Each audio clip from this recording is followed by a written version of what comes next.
Bom, eu sou isso, eu faço aquilo, né? O que isso eu posso oferecer para a sociedade?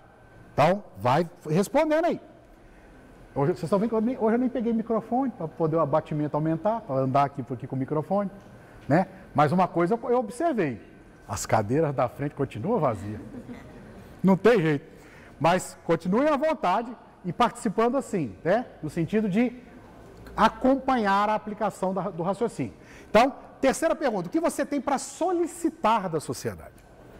Porque você vai interagir, principalmente como representante.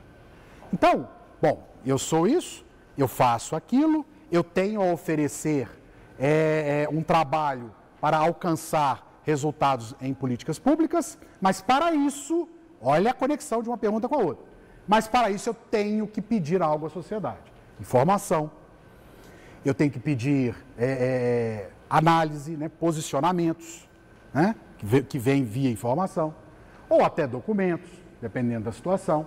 A pessoa chega para você e faz uma denúncia. Aí você, nossa, mas está acontecendo isso? Está acontecendo. O que você tem para a gente poder comprovar isso?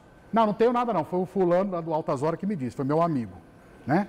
Aí joga para o outro. Então, cuidado com o mundo do denuncismo, tá? Então, quando a gente fala assim, o que você pode solicitar, seja sempre uma pessoa crítica em relação àquilo que vai chegar para você. Eu falo isso por conta de 20 e tantos anos de controle. Eu já recebi denúncia, tentativa de propina, tudo que vocês possam imaginar. Passei medo da minha vida aí, já fui ameaçado de morte, entendeu? Uma vez fazendo um trabalho em Roraima, dentro de um rio. Você imagina sendo dentro do rio Amazonas, lá na Amazônia, né? Da divisa do estado da Amazonas com os estados do Roraima lá e tal. Fazendo uma fiscalização, tinha ido verificar a aplicação do recurso público à escola, a turma da escola, né? E aí na prestação de contas do convênio, vocês entenderem como é que é esse meio de controle, porque agora nós vamos falar de fiscalização. O prefeito tinha conseguido recurso de duas fontes. E ele fez uma escola e prestou conta para os dois ministérios de forma diferente. Mas a obra era uma só. E quando ele fez a prestação de contas, tinha que mandar a memória fotográfica, ele bateu fotos de uma lateral da escola, mandou para o ministério. Tirou da outra parte da escola, mandou para o outro ministério. E uma parte do recurso foi aplicado porque a escola estava lá. A outra tinha sido desviada. Só que a escola era dentro da floresta amazônica. Você tinha que pegar um barco para ir. Era como se fosse na zona rural. Só que lá, a zona rural, você vai de barco, né? E aí, quando chegamos lá, com os dois processos de prestação de contas na mão, né? Não estou dizendo que isso vai acontecer aqui, obviamente. Estou falando para o que é o mundo do controle, por causa do denuncismo. Nós tivemos a convicção que tratávamos exatamente do mesmo objeto. Uma escola só, dois recursos que foram concedidos por fontes distintas, que não se falavam nessa época ainda no governo federal. E aí a pessoa percebeu que nós, auditores, tínhamos entendido a fraude, tínhamos captado a falha, a fraude da aplicação do recurso de duas fontes em um único objeto. E aí, na volta da escola, no barco, um outro colega auditor, mais experiente, essa é a vantagem da gente andar sempre em dupla, quando você faz fiscalização e auditoria. Sempre é uma recomendação técnica não fazer sozinho, por conta de formar opinião com criticidade de pelo menos duas pessoas e para proteção do auditor, né? E aí, na volta, estava o representante da prefeitura e o operador do barco lá do motor. Você imagina você navegando num rio e floresta amazônica dos dois lados, voltando para a sede do município para poder, né, terminar o trabalho. Na volta, o representante da prefeitura perguntou: e aí, doutores, está tudo certo? Eu já queria pular na água, né? O outro, que era o coordenador do trabalho, que era mais velho, falou assim: não, tá. Aí perguntou de novo: mas tá mesmo? Vocês viram que tá aí? Porque parece que vocês têm dois processos. Ele já tinha percebido, já sabia que ia dar aquilo, né? Porque quem faz a fraude sabe o que está fazendo, né? E aí ele falou assim: não, tá tudo certo, morrendo de medo, né? Eu já estava mudo, já tinha saliva. Não. Se me perguntasse para mim, eu ia falar: pergunta para ele, porque ele é o mais velho, ele é o coordenador. E aí ele virou e falou assim: não, porque, olha a frase que eu ouvi, são coisas que marcam a gente, né? Isso lá em 96, 97. Estava começando a carreira de controle. Ele falou para o meu colega assim, falou assim: olha, não, porque se não tiver certo, a gente pode resolver isso aqui. Imagina, criança, né? Ela estava suando, já queria pular. Aí, Você comentou o jacaré. exatamente. Não, ali nunca ia eu descobrir nada. Né? Só eu sabia que eu sumi, né? Eu e o outro. Mas aonde você está, meu irmão, você só sabe que foi para lá. Depois, daí para frente, acabou. Ainda mais lá, vamos ouvir a polícia, o delegado. O delegado, beleza. Vai para da conversa. E aí, o que aconteceu? Ele virou para o cara que estava manejando o motor e falou assim, não, porque a gente pode resolver aqui. Não é fulano, ele falou o nome do cara, isso eu não lembro o nome do cara. Aquele seu revólver tal, tá funcionando ainda?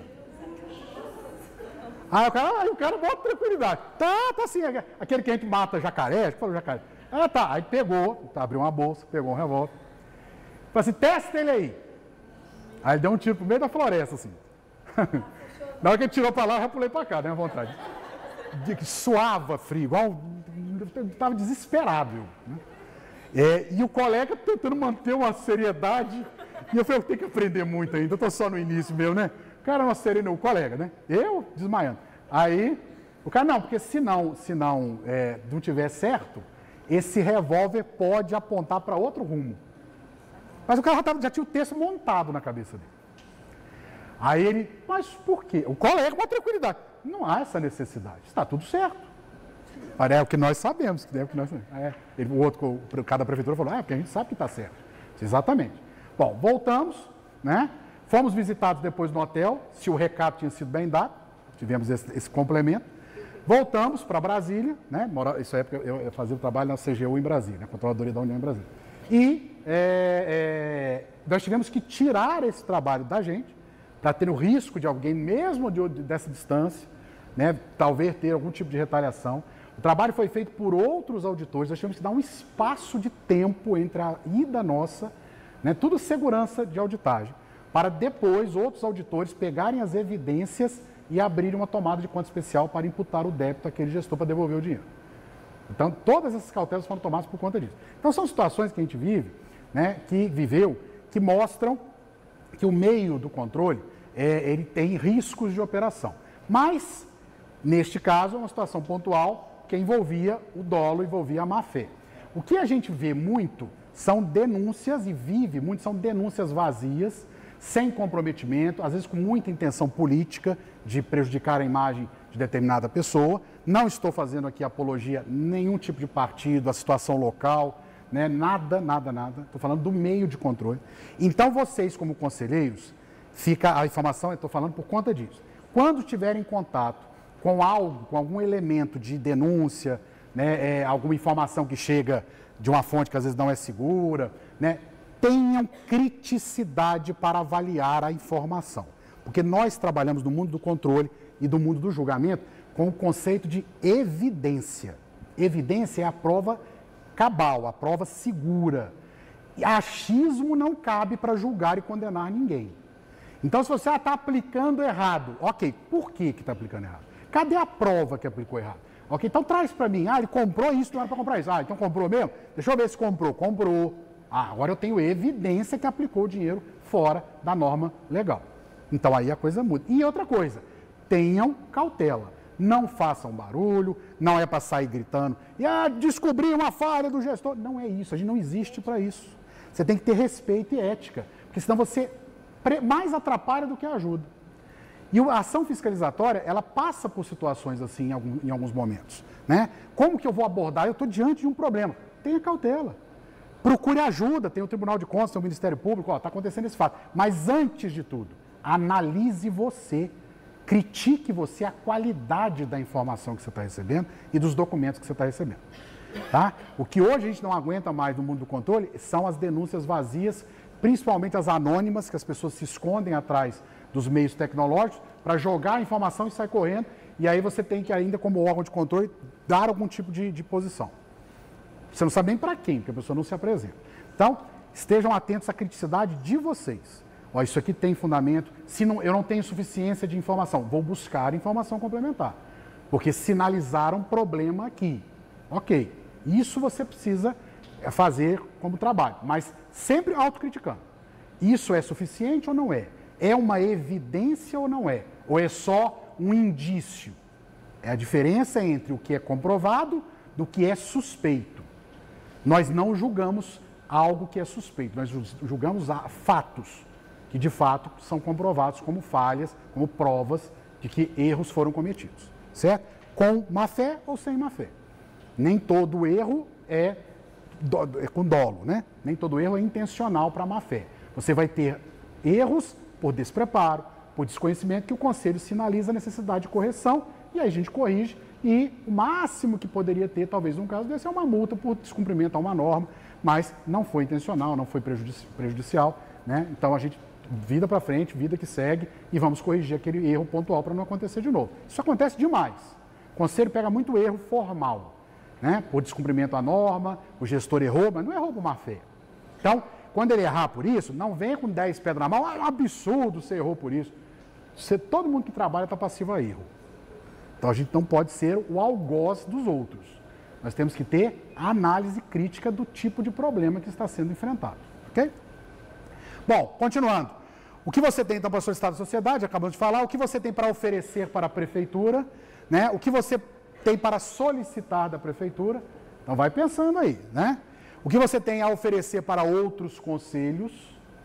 Ontem nós fizemos um exercício, né? Pegamos de uma área e falamos com outra. Então, o senso crítico de um, pelo que ele vive na experiência de um conselho, pode ser útil para o outro. Ó, nós olhamos, nós pesquisamos a legislação, usamos manuais, pesquisamos a legislação assim. Dá essa dica para o outro conselho, o outro conselheiro que é conhecido seu, que está atuando em outra área, mas a essência vai ser útil do mesmo jeito, né? O que você tem para solicitar de outros conselhos? Porque esta inter-relação ela é fundamental. Vou mostrar isso nas dicas lá no final da palestra de hoje, né? Boas dicas para vocês fazerem dessa ação algo ainda mais tranquilo e sem peso, sem sofrimento, ok? Bom, feito então um exercício desse, você tem que saber que é possível você fazer tudo isso aqui, né? Nós vamos começar a falar propriamente do papel do Conselho junto com o Tribunal de Contas. Antes, queria falar para vocês desses 5 itens aqui, desses 4 itens aqui. Eu vou apresentar para vocês o tribunal agora nos próximos minutos. Ao apresentar, tem uma área do tribunal, que na verdade se subdivide em 6, que é a ponte, né, de contato ao conhecimento e informação para vocês. São exatamente as áreas especializadas, como eu falei no dia de ontem. Vocês têm uma secretaria que vai orientar você só sobre atos de pessoal, contratação, concurso, né, que o seu meio lá faz uso. Ou você vai para uma outra secretaria que vai falar só sobre licitações e contratos. Esse contrato foi feito dentro da lei? Esse contrato tem alguma falha? Né? Você tem uma área do tribunal só para te orientar sobre isso. Você tem uma área só para falar da gestão como um todo, que vai analisar, inclusive, a prestação de contas do gestor que você participa da gestão. Então, se você é do Conselho da Educação, nós temos a área que avalia e audita as contas do gestor do Fundeb. Quando você tiver dúvida, ó, o tribunal aceita isso aqui é um ponto de atenção, tenho que colocar isso em ato, eu tenho dúvida, eu vou ligar e falar com o pessoal da Secretaria de Contas de Gestão. Então, eu quero mostrar isso para vocês, porque esses pontos aqui, ó, esses 4 pontos, vocês vão ver que são os mais recorrentes de dúvidas e falhas que os conselheiros têm. Quais são eles? Primeiro, eu não sei sobre o planejamento das políticas públicas. Nós temos uma secretaria no tribunal que analisa as 3 peças de planejamento governamental que a Constituição obriga para todos os entes federados: municípios, Estado e União. Todos os 3, municípios, Estado e União, precisam fazer essas leis de planejamento governamental. Então, para quem não conhece, só para falar os nomes aqui, o PPA é o Plano Plurianual. É uma lei que tem vigência de 4 anos, que vai trazer as grandes metas e projetos da administração para 4 anos. Então, se você é da educação, as metas e os projetos e os programas que vão ser os rodados, que vão consumir dinheiro, tem que estar aqui no PPA para aquele município para 4 anos. Isso é uma lei de iniciativa do Poder Executivo, vai para o Poder Legislativo, que é a Câmara, aprovar, e depois nós temos a sanção do prefeito e ela passa a vigorar. O conselheiro precisa conhecer o PPA do município para saber o que tem dentro do PPA que está ligado à área de atuação do conselheiro. Então, quais são os programas da saúde? O município aprovou essa lei lá na Câmara. né, este PPA. Então, neste PPA, nós temos estas leis, estes programas da área da saúde. Depois disso, nós temos a Lei de Diretrizes Orçamentárias, aí essas duas aqui já são anuais, essa aqui é vigência de 4 anos. E a cada ano eu faço, no primeiro semestre, a Lei de Diretrizes Orçamentárias e no segundo semestre eu faço a Lei de Orçamento, a Lei Orçamentária Anual, LOA. O PPA vai até 2021, 2018 a 2021. O PPA tem vigência de 4 anos, eu faço até essa consideração a vocês, é interessante isso, né? Quando a gente fala de planejamento governamental. Vou fazer um comentário aqui para aumentar o conhecimento de vocês. O PPA ele tem vigência de 4 anos. Quanto tempo é a vigência do mandato do prefeito? 4, né? Você acha que vão ser os mesmos 4? Deveria ser? O primeiro ano do mandato do prefeito era o mandato anterior. Mas esse aluno não vale, né? Esse aluno não pode. Esse aluno é o que... É isso aí. Vamos explicar isso, presidente. Por que não é exatamente o mesmo período? Olha só. Nós temos um mandato do prefeito, né? De todos os prefeitos desse país, eles estão com o mandato, né? Se não entraram depois, alguma coisa, né, pontual, eles entraram em 18, não é isso? Né? Não é isso? Eleição em 17, posse em 18. Aí ele tem 18, 19, 20 e 21, como vigência do mandato. Certo? Hã? Não, 17, né? Não, perdão, eu estou falando uma coisa pensando outra, estou falando do PPA e estou falando... O mandato do prefeito, que está em vigência, é 17, 18, 19 e 20, né? 17 é o primeiro ano de mandato dele, não é isso? Estou falando certo agora? Legal. Muito bem. Quando ele entra, nesse primeiro ano aqui, 17, falei para vocês que o PPA tem vigência de 4 anos. Então, olha para essa mão aqui, PPA, aqui, vigência do prefeito. 17, 18, 19 e 20. Quando ele assume, ele vai trabalhar o primeiro ano no último ano do PPA que ele herda do governo anterior. Então, no primeiro ano do prefeito, ele não tem os programas de governo dele podendo ser implementados de forma imediata. Ele pode até alterar um pedaço do PPA, propondo um projeto e tal, mas não é o PPA dele no primeiro ano de governo dele. Por quê? Por que não são os 4 casados com os 4? O 4 do PPA, exatamente os 4 do prefeito. Por que não é assim? Porque o Constituinte, quando fez a Constituição de 88, o Constituinte, né, entenda os que discutiram e aprovaram a Constituição de 88. Deputados, senadores e tal. Vamos colocar nesse tempo para ficar fácil de entender.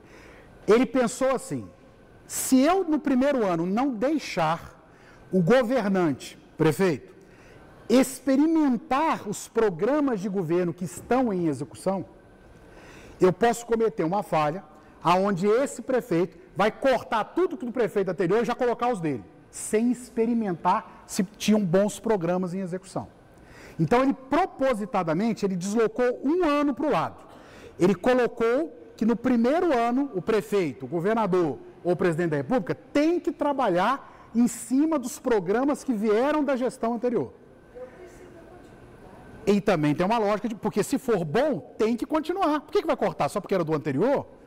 Eu tenho que dar o direito dele experimentar. Neste caso, uma obrigação praticamente imposta. Aí ele pode até propor uma alteração, mas geralmente, quando se altera é pouca coisa, e ele vive o primeiro ano em cima do último ano do PPA que vem do anterior. Aí, nesse primeiro ano, o prefeito faz o projeto de PPA dele.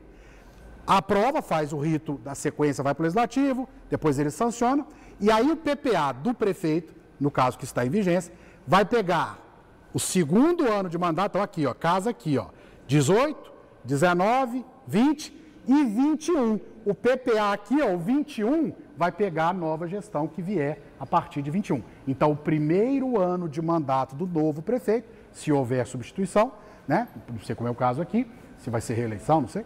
O primeiro ano de mandato de um prefeito, ou de um governador, ou do presidente da República, sempre vai ter que ser em cima do último ano do PPA que veio do anterior, por conta deste raciocínio democrático. Viva o planejamento governamental, pelo menos por um ano do que veio sendo executado nos últimos 3 anos. Viva o 4º ano. E aí faça o seu projeto e aprove o seu projeto. Mas este elo, continuidade, ele é colocado na Constituição por este motivo. Bom, dito isso, a gente precisa entender que esse planejamento governamental, ele nasce neste formato de 3 leis, né? Tem gente que inclui planejamento urbano aqui nesse coisa, mas na Constituição, artigo 165, as 3 leis são essas. Plano plurianual, lei de diretrizes orçamentárias e lei orçamentária anual.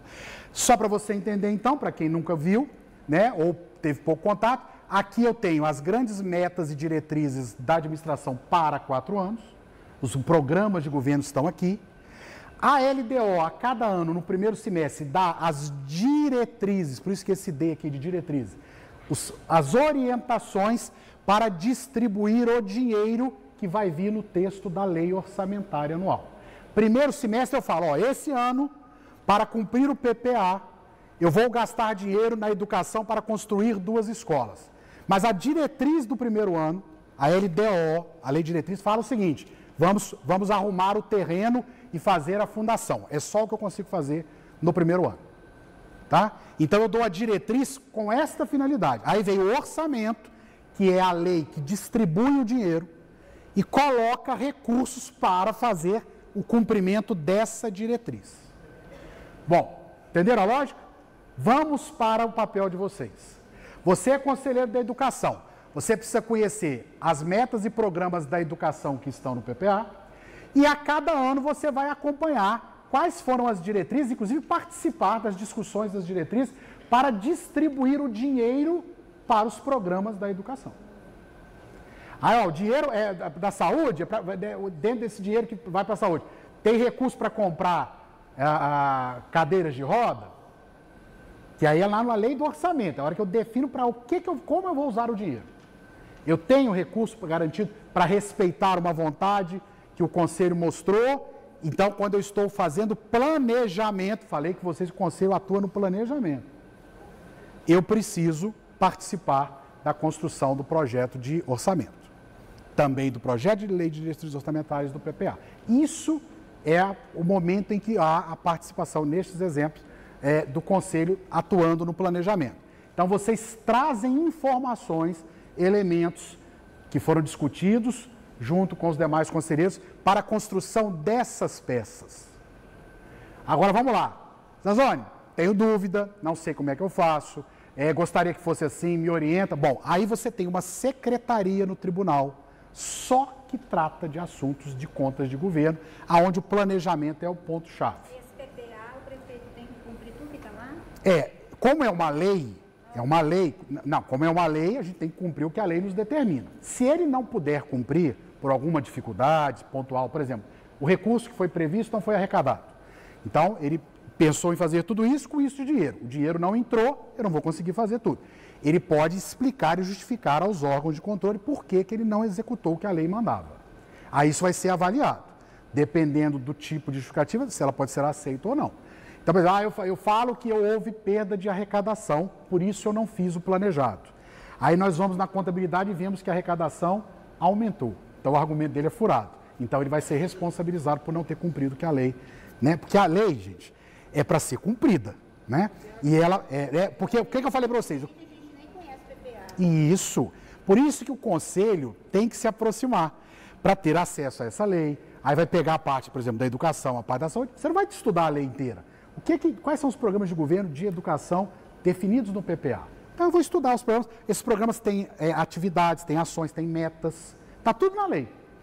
Então a gente precisa verificar o cumprimento disso. Quando o conselho não participa disso, obviamente isso é um ponto de análise do tribunal. Então, por exemplo, o gestor presta contas, o prefeito presta conta do planejamento dele e o que ele cumpriu, o que ele não cumpriu. Quando ele presta contas, ele vai justificar por que ele não cumpriu. Nós vamos julgar esse não cumprimento e as justificativas. Mas o mais importante é acompanhar que aquela meta que foi definida para 4 anos, ela não se aproxima de ser realizada. No primeiro ano eu já estou vendo que não fez nada, no segundo ano fez quase nada. Então, do jeito que está indo, vai terminar sem fazer. Então, a gente já age no tribunal o quanto antes para chamar a atenção que ele não está cumprindo o que o PPA está determinando. E aí ele começa a ficar apertado. Agora, melhor do que ninguém é o conselho para monitorar isso. Porque você está vendo, você está aqui no dia a dia. Pode indicar o que está nesse... Pode, isso. Ótimo. Ótimo. Aham. Nós levantamos o que precisa em cada unidade, tá? Ok. Ok. Vai colocar no próximo PPA. Isso. Agora pensando em PPA, 4 anos. Se está no meio de um PPA, você pode propor, deve ter algum encaixe, definindo alguma diretriz para o próximo ano já. Não esperar o próximo PPA, não. Porque às vezes o que você já está identificando que não está sendo feito, já está nesse PPA, só não está sendo executado. Então você tem que propor a garantia de dinheiro para fazer a ação que está no PPA. Então você tem que agir na lei de orçamento. O conselho tem que falar assim, não, o orçamento tem que ter recurso para fazer essa ação, que não foi feito ano passado e está sem fazer, e tem meta para isso. Entendeu? Não precisa esperar o próximo PPA, não. O próximo PPA é outra, quando terminar o ciclo de 4 anos que vai vir um novo. Você pode agir agora para garantir recursos para fazer essa ação. E isso você vai fazer na lei de orçamento, que depende da lei de diretrizes orçamentárias. É um casado com o outro. Tá? Na verdade, você pode vir daqui para cá ou daqui para cá. O PPA é 4 anos. A cada ano eu faço uma lei de diretrizes que vai dar base para fazer o orçamento. Ou seja, o orçamento depende das diretrizes, né, para ser feito, e essas diretrizes têm que estar vinculadas às metas do PPA. Essa é a lógica. Nós colocamos aqui, vocês são indutores de mudança, nós não colocamos isso? Se você voltar no material de ontem, você vai ver, tem um dos primeiros slides que fala de democracia, ele vai falar que a democracia na excelência, na atualidade, ela é exercida quando a administração, e aqui é o exemplo que você está dando, ela chama o povo a participar. Pode ler lá, está nos slides de ontem. Isso é o ápice da democracia, é a essência, o ponto alto de uma democracia exercida, é quando de fato a administração, porque o doutor Leonardo faz parte da administração, ele é um servidor público, ele faz parte da gestão governamental. Exatamente. Mas ele é um representante do Estado, certo? Ele promoveu uma ação de participação da sociedade na gestão. Esse é o ponto máximo da democracia. É quando a máquina pública promove. Ela vai trazer a sociedade. Pode pegar os slides de ontem. Tem um que fala do conceito da democracia na sua excelência.